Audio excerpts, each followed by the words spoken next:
Miten maistanut tätä riffelimakusta suklaata? On muuten melko muhkea paska.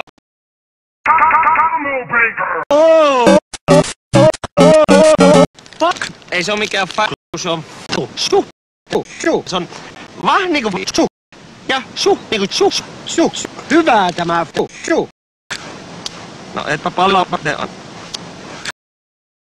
Meillä on puhumassa täällä kotihoidon Nina Mikkonen. Kiitoksia. Ja sitten päivähoidon puolesta Kirra. Kiitos.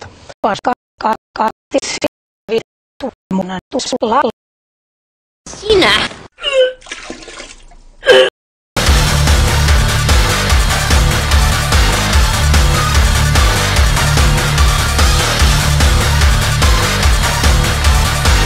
Tervetuloa Kikkelistä, Hokkanen!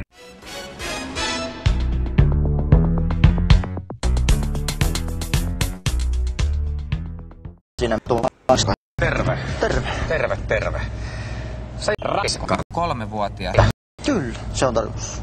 Että sä oot tämmönen terve kaveri. No ei niinku Mulla on tässä tämmönen testi, vähän miltä tää tuntuu. ei pysty, on niin hapokasta. Mikä meni vika? Paska.